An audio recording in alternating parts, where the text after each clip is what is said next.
you guys. Today we're picking up this 325 CI BMW. Pretty much a little barn find.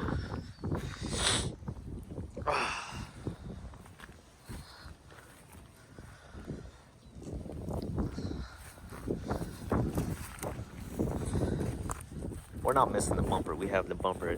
We just had to take them off because it was so deep dug into the ground. So we came out the previous week and all the tires were flat. We were really dug into the ground. And so we finally moved it over here to where we have more of an open space that we could trailer it on. But this tire right here is a tire that's all cracked and really needs to be replaced. So I just gotta find out if we do have the lug keys for them too, because there is a spare in there.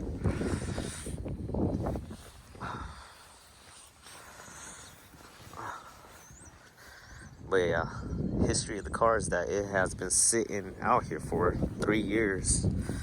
No one started, driven it, so the battery's pretty much toast. So this is how we have to do it. We have to jump it from the back where the battery is, and there's some terminals in the front where we also have to jump it. So we're using 2 cars to jump this battery. It's a pretty big battery for the BMW.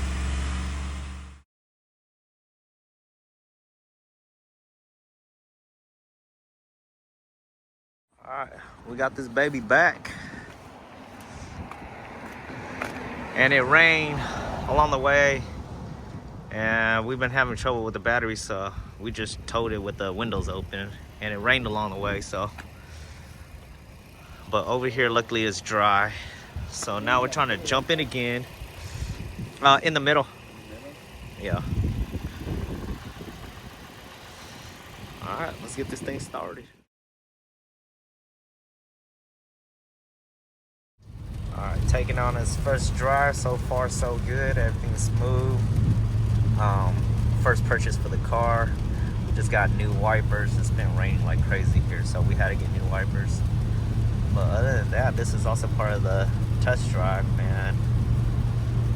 So far, the car has been running for a good hour now. There's no overheating. And so, yeah. It's like a brand new car. Temperature is still steady. We do have the brake light on, which I don't know what that could be. We checked the fluid, checked the brake lights, and everything seems to be in working order. So I don't know what's wrong with the brake light. We also have that A in the middle, which I don't know what that is, but I'll figure that out soon. And yeah, on the other side, we just got low on blinker fluids. I mean, not blinker fluid, windshield wiper fluid. So, yeah, but other than that, the car is smooth. And this is with 3-year-old oil still in there, 3-year-old gasoline still in there. So, we're just trying to burn that off and then later on fill up and dilute the gas tank. But yeah, so far so good. This thing does need fixing though. It doesn't want to stay. Look, it's barely touching it and it's moving, so that does have to get replaced.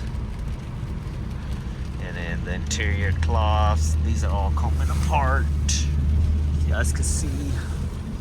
But the windows all work. All these tint are going to have to come back out. Retint it. Yeah, retint the whole car. Yeah, because these tint are just making visibility even worse.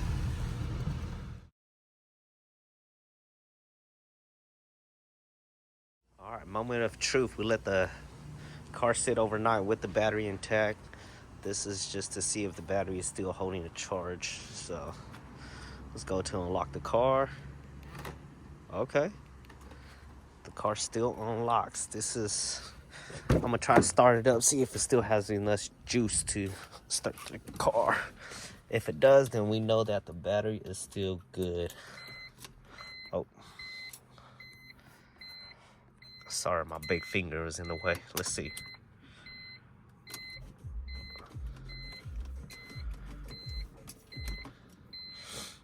Oh, it didn't want to crank. Nope.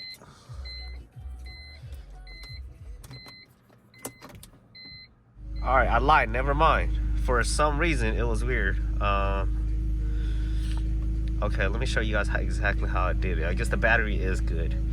So, turn it off. I had to switch it to the on position, switch it to neutral, switch it back to park, and then turn it off, and then I turned it on and it was cranking. So that's kind of weird, but hey, at least we know the battery is still good, still holding a charge. So that means we just saved ourselves a minimum of 200 bucks not having to buy a new battery.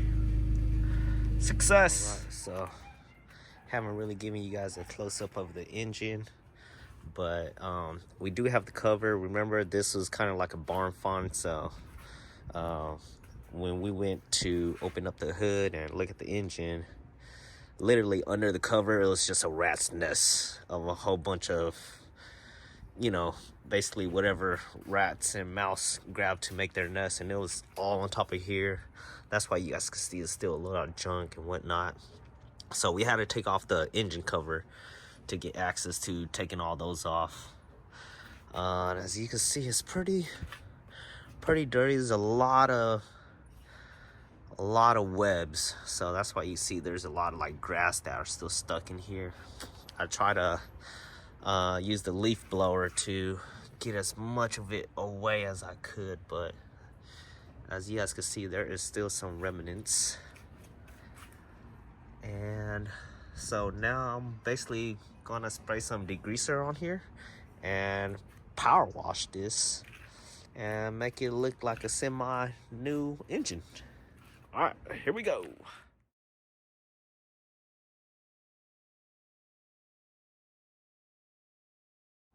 All right, I'm letting the degreaser sit, but in the meantime, you guys can see I got that frayed wire, so I'm gonna put some electrical tape around it. That is from basically the mouse of the rats living here in this area right here, and I think they just chewed through that. So a little quick repair before I start spraying water on it. Don't judge me, but here's how it looks. So it turned out there was actually two wires, the one that you guys are able to see, and there's one underneath that was chewed up, but you couldn't tell unless you had moved this whole thing. So what I did was I individually black tape or electrical tape wrapped those wires, and then I took a longer piece of electrical tape and I just wrapped the whole thing once I was done. And then these zip ties are just to hold the ends from basically unraveling themselves, because once it sits in the hot engine bay or on top of the engine, it's going to start unraveling itself. So basically that's what the zip ties are there for. So it turns out my pressure washer doesn't want to work, but we still have to get all this junk off, so I'm gonna just use the garden hose.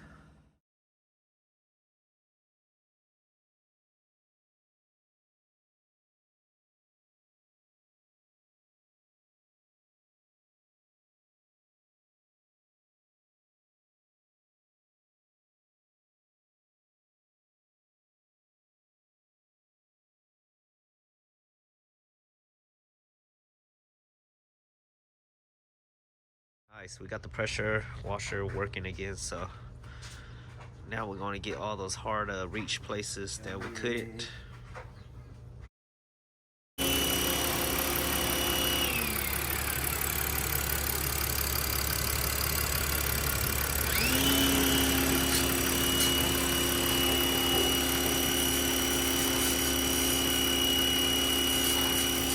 Now Lex with the cover back on. Right, we are on its second voyage. Just running some tests for the computer, trying to clear all its monitors so we could go ahead and get this car small. But as you guys can see on the dash, we have no more lights. We got no more lights, so a lot of the monitors to get it smogged is incomplete. So just driving in the back roads here, trying to clear them off. So far so good. Car is smooth, shift smooth. Okay, so the plan now is to remove all this icky tint. Oh, and here's an inside view of the car. So you can see the steering wheel is going to need a wrap around it, a new one. Chairs are still in pretty good condition except for this thing over here. But other than that, the back seats are in immaculate conditions.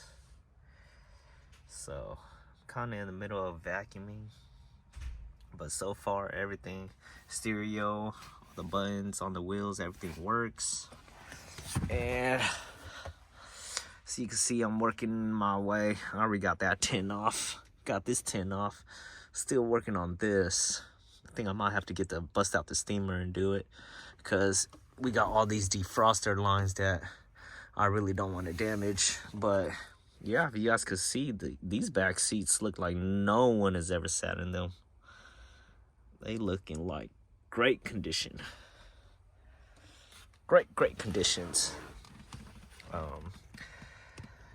So yeah, and then of course in the console we got these cup holders to clean out. But yeah, other than that, just a few things that need fixing, like this. That's gonna need a new bracket. That too. Mirror. I don't know what I'm gonna do about these pillar cloths over here, because they're starting to come off, so you guys can see all of this. And the rear over here too, they're all coming off. I could spray some glue and just tack them back in, but I don't know how well that glue is gonna be holding.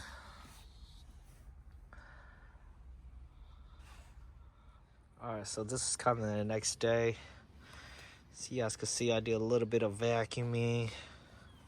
I was able to get the side tint off, so that way you guys could able to see it in, but the back is challenging.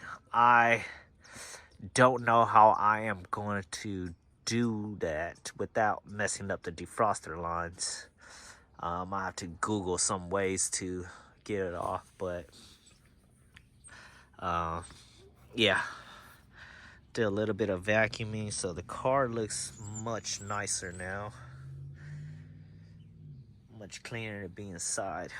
Other than that, we really haven't done anything. I am getting some potential check engine light for the O2 sensor, and I think it was those originally 2 wires that got chewed from rats. So it looks like I might have to replace that. I was reading online and they say that if you're replacing, because they both sit in the front, right? Both the O2 sensor for the upstream. They say if you're replacing one, you might as well replace both. And yeah, it's a little concerning because they're freaking expensive. I was looking online and one of them goes for like $170 just for one. But I don't know if you guys are able to see on the side here. There's one right there, and then the other one is right there. So it's hard to, it's in an area that's hard to reach too. I mean, I'm just trying to think of the tools I have, and I don't know if I have any tools that are able to get in this tight of a space. So I might have to do some research on how I'm gonna pull those out. But yeah, then again, remember it was this gray line right here with all the black tape right there that was chewed up, and I think one of them corresponds with one of these oxygen sensor. It calls for bank 2 sensor 1, so they were telling me that it's, or online it was telling me that bank 2 sensor 1 is the ones in the towards the back over here. So that is going to take some research on how to get that out. Or if I'm lucky, I'm somewhat able to salvage the wires. But I doubt it, because I heard that the O2 sensors are pretty sensitive, so I'm guessing when all those nicks and frayed wires, they might cause the resistance of the wires to go up. Because right now on my computer is telling me that the circuit is open, right? So basically meaning that it's not connecting. So that's going to prevent me from getting the car smogged. But other than that, we're still running computer tests or the monitor tests on the car. So the readiness for the smog is not ready yet. I think I got like 6 tests that still needs to be ran. And for now, you watch me turn on the car, there's no check engine light or anything. And this is the second day, so the battery is still holding charge, which is good. See, it starts right up. I got no lights on the dashboard. 251,207 miles on this car. And the previous owner told me that the engine and transmission was swapped out, so the mileage is probably half of this. And he only took his service to the BMW dealership too, so I'm assuming all the swap and everything was done correctly from the dealership. So we're probably looking at more like 125,000 miles. The other downside to this car is that the AC is currently not working. I have not tested to see if the compressor or anything was in good working order. But I am pretty confident that it might just be low Freon, because over time, the Freon does seem to escape. So since the car sat for over 3 years, I'm just assuming that there was no Freon left in the system, and it probably just needed to get vacuumed out and pumped some more to get the system working again.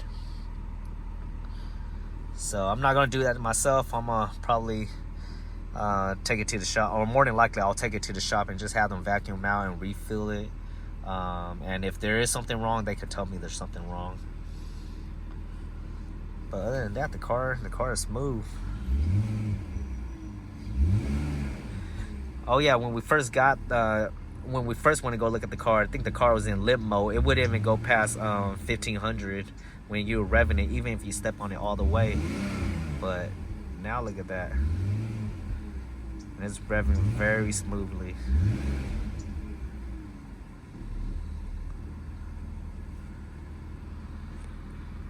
Alright, Steve, so last night I had a little bit of time, so I did some vacuuming. And I did a little bit of steam cleaning. You probably can't tell because I didn't really do a before for you. But, and I didn't do any of the door panel. I just only did the dash pretty much. Yeah, steam cleaned it. So before, this thing was all gunked up. Like, there was just a whole bunch of, like, goo and all that stuff. So as you can see, I didn't get this area, but just wanted to show you. And then there was, like, a whole bunch of nasty stuff all over here. Here, like, even inside the cup holder, there's a whole bunch of, like, icky, gooey stuff. So I'm thinking probably there was, like, exploded soda cans and whatnot. But I was doing it last night and it was dark too. I did it at night, so that's why you can see it wasn't too much of a good job, but it's way better than it was before. And then those stuff are just stains on the carpet.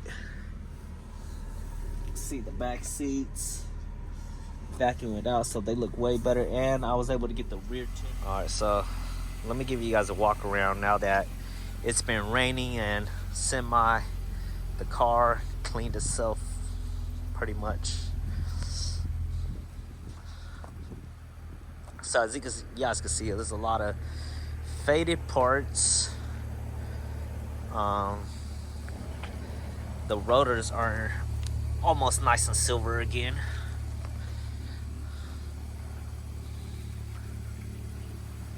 A little walk around of the car.